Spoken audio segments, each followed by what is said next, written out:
doctor Raúl Arias, a quien le agradecemos mucho su participación. Muchísimas gracias, muy buenos días. En primer lugar, el gusto de compartir esta mesa con colegas muy destacados, alumnos maestros, una gran trayectoria, amigos. Y agradecer también esta iniciativa del Colegio Nacional de Economistas, que sin duda está en el camino de reconstruir un prestigio de nuestro colegio y de un espacio de reflexión crítica que desde mi punto de vista se había perdido en los últimos años. Considero, por lo tanto, muy relevante las conclusiones que puedan obtenerse de un foro de esta naturaleza. Voy a abordar un tema que desde mi punto de vista tiene indudablemente que ver sobre el futuro comportamiento económico de México. Primero, quiero decir que no se trata de construir un esquema de economía en el escritorio. Y en ese sentido hay que remontarse sin duda a los clásicos, que la economía siempre seguirá siendo economía política. Y que al final yo me voy a referir a un conjunto de reformas que es lo que desde mi punto de vista estamos completamente atorados. Hablar hoy de un proyecto nacional y sobre todo con una perspectiva de largo alcance es hablar de un desarrollo sustentable para México hacia el futuro.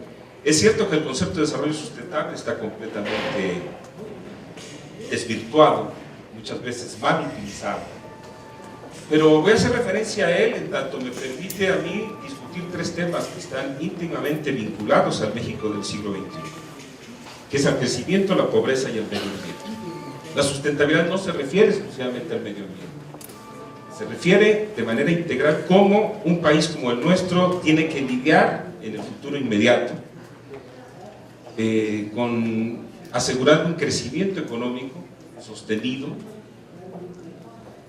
impulsando políticas públicas que nos permitan reducir la pobreza y simultáneamente conservar los ricos ecosistemas que afortunadamente no están todos liquidados como una obligación para las futuras generaciones. Me voy a referir al primero, al crecimiento económico. Yo comparto todo lo que Ciro ha dicho en la mesa.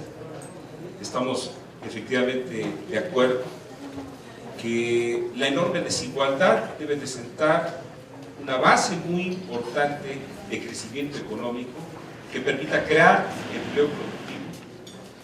Y algo que me parece particularmente importante de lo que ha dicho Ciro y que yo subrayo, que es el tema de la productividad. Somos un país donde el crecimiento de la productividad es prácticamente nulo. No podemos en ese sentido hablar de una competitividad buena, que es la que se mide en función de la productividad de cada nación, de cada sociedad. Y creo que en ese sentido tenemos un enorme retraso. Pero la productividad, como piensan los economistas clásicos, no cae del cielo. Hay que crear condiciones para construir efectivamente los requisitos que socialmente necesitamos para que nuestro país pueda ser productivo. Obviamente yo aquí me decanto por algo que desde mi punto de vista no se ha visualizado de manera muy importante y que tampoco creo que estoy descubriendo en hilo negro, y que se refiere a la experiencia de otros países que han hecho una importante inversión en educación y en investigación científica y tecnológica.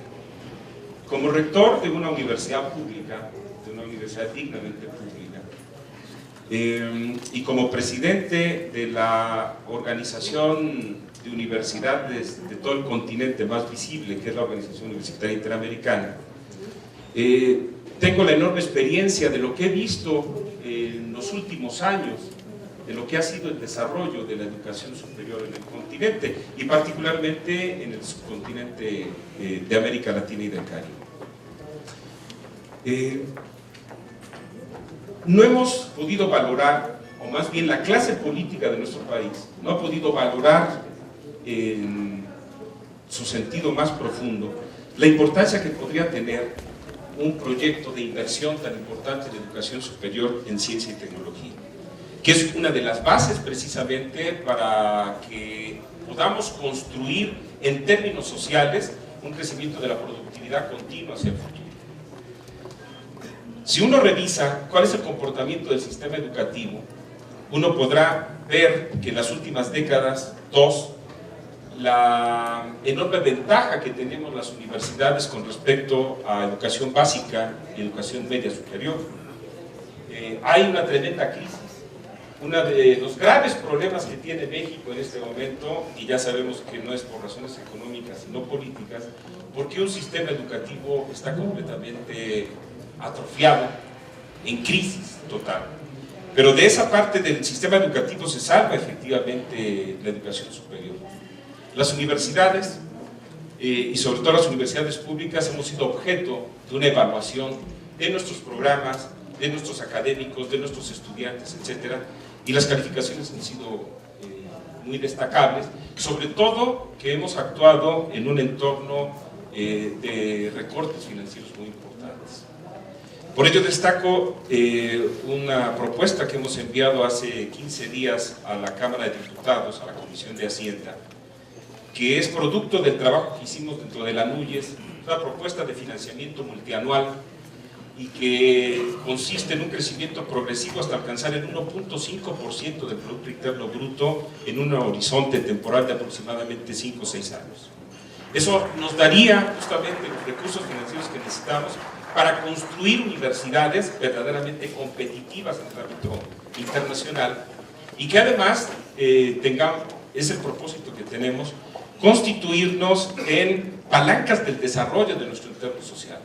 No puedo concebir una universidad mexicana o latinoamericana en el siglo XXI que solamente esté formando capital humano de mucha calidad, que es su obligación, sino debe de participar activamente en el impulso y el desarrollo de una investigación científica, tecnológica y humanística de primerísimo nivel. Pero no solo eso, tiene que tener la capacidad de abrirse a la sociedad y contribuir con algo que en la veracruzana hemos denominado la distribución social del conocimiento. Nuestro deber como universidad pública es llevar conocimiento a todos los distintos sectores sociales, contribuir a reducir los niveles de pobreza y marginación, apoyar a las pequeñas y medianas empresas, que ha sido en la historia el motor del crecimiento de cualquier economía, contribuir a la formación y capacitación de funcionarios gubernamentales a nivel municipal, estatal, federal, etc. Podría poner muchos ejemplos más, construcción de indicadores, etc., pero ese es el papel que corresponde efectivamente a una universidad en el siglo XXI. Podría decir más, pero no quiero concentrarme solamente en este punto. Necesitamos inversión para el crecimiento, dice Ciro, completamente de acuerdo, eso lo sabemos desde Smith, pasando por todos los economistas clásicos, etc. ¿Cómo llamamos la inversión? México no ha construido las condiciones para que venga la inversión. Entre otros factores, yo diría, tenemos, y es una lástima, pero tenemos una infraestructura que no sirve, no es competitiva. Vemos con mucha tristeza cómo en otras partes del mundo la población y las mercancías se trasladan a través del ferrocarril, la población se traslada en trenes de alta velocidad y nosotros tenemos de ferrocarril lo que dejó Porfirio Díaz, imagínense ustedes. O cuando tenemos una carretera que yo soy de Veracruz y veo la carretera a la Ciudad de México y no concibo cómo podamos tener una carretera de tercer mundo. Donde, fíjense ustedes cómo los intereses privados han prevalecido sobre el interés social. Todos los grupos que detentan el poder de la circulación de mercancías y personas han orientado justamente a la inversión, en corrupción evidentemente, coludidos con los gobiernos en su turno, y nos han llenado de carreteras peligrosas, carreteras mal hechas, que resultan ser completamente costosas, peligrosas y, por si fuera poco, insustentables desde el punto de vista ambiental. Doy solo un ejemplo, pero podemos encontrar muchísimos de las escasas visiones que se tienen por parte de la clase política para construir una infraestructura competitiva en el siglo XXI. Otra es la Red Nacional de Conocimiento, que otros países han utilizado para vincular. Hoy ya la competitividad no son las carreteras, ni los ferrocarriles, ni los puertos, que siguen siendo importantes. Pero lo más importante es la carretera de la información. Y aquí no nos hemos puesto de acuerdo con los intereses privados para tener esa gran autopista que permita conectar universidades, centros de investigación, hospitales, escuelas de toda naturaleza, etcétera, etcétera. Otros países lo tienen y nosotros desafortunadamente no. Por lo tanto, se requiere impulsar una gran inversión en infraestructuras, se requiere, insisto en ello, una importantísima inversión en educación superior, en investigación científica, tecnológica y humanística. Si logramos, por lo tanto, impulsar una estrategia de crecimiento en este sentido, podemos contribuir simultáneamente con programas que permitan que México pueda ingresar, y por desgracia no se puede hacer de la noche a la mañana, a contribuir a la producción de las nuevas riquezas en el siglo XXI, que solamente se hacen a partir justamente de lo que otros países han hecho, de desarrollar una economía del conocimiento. Creo que los mexicanos estamos realmente pensando en que ya basta de programas en contra de la pobreza. Algunos han sido muy buenos, pero me parece que no son suficientes para terminar con tanta pobreza, con tanta marginación social en el país. Si son importantes, yo diría, dejemos que esos programas dejen de ser clientelares, manejados desde el gobierno. Muchas universidades mexicanas hemos demostrado que cuando tenemos recursos, desde las universidades podemos contribuir llevando proyectos productivos a las zonas de pobreza y marginación, llevando hasta tecnologías de la información, proyectos diversos que permitirían a la gente no llevarle el pescado, sino las formas de cómo debe de pescar en el siglo XXI, si me permiten la expresión. Con eso le quitaríamos el clientelismo a los programas de pobreza y estaríamos orientando y fomentando que las universidades pudiésemos ser palancas de desarrollo de nuestro entorno social. Sin embargo, estoy convencido de que los mecanismos no son excluyentes. Es tanta la miseria y la pobreza que tenemos que seguir manteniendo un tipo de programa que permita, en cierto sentido, ya no manejado por los gobiernos, insisto, manejado por las universidades del país. Creo que ha llegado la hora en poner orden en ese sentido. Hay una medición georreferenciada de indicadores que nos permitirían efectivamente planear un desarrollo sustentable hacia el futuro. Termino rápidamente, pues ya me quedan un par de minutos para lo siguiente. Recordemos que la economía sigue siendo economía política. Nuestras trabas no es ponernos de acuerdo, aunque con nuestras propias diferencias, en un proyecto económico para el futuro. Nuestras trabas son políticas. Hoy creo que hay que reordenar el pacto federal. Tenemos gobernadores que son verdaderos caciques, que no responden a un interés general de la nación. Hoy, por desgracia, vivimos uno de los momentos más difíciles de la historia reciente del país. Urge una reforma de justicia que termine con la impunidad que nos tiene asqueados a los mexicanos. La única reforma que yo defendería, efectivamente, estoy de acuerdo con Ciro, pero es una reforma sendaria. Un Estado pobre que no tiene recursos suficientes, lo único que puede distribuir es pobreza. Y se ha dicho aquí que, ¿por qué no pagamos impuestos? Porque sabemos que hay evasores. Bueno, yo sí los pago, pero hay muchos mexicanos que no pagan. Dicen, ¿por qué los grandes capitales evaden? Pero no es solo eso. También porque muchas veces el mexicano piensa, ¿y para qué pago mis impuestos? ¿Se los van a clavar? Cada sexenio, cada determinado periodo, hay nuevos ricos en el país. Esa impunidad también tiene que terminar.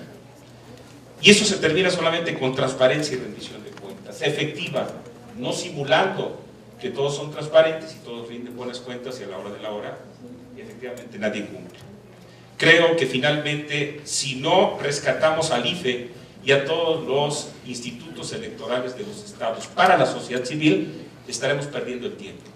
Yo recuerdo que en el 2006 hubo un conflicto electoral muy fuerte.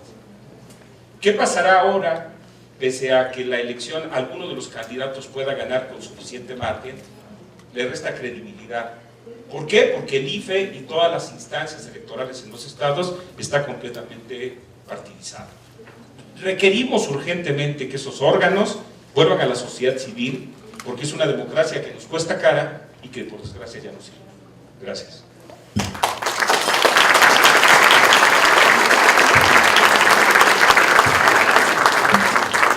Muchas gracias por su participación al doctor Arias.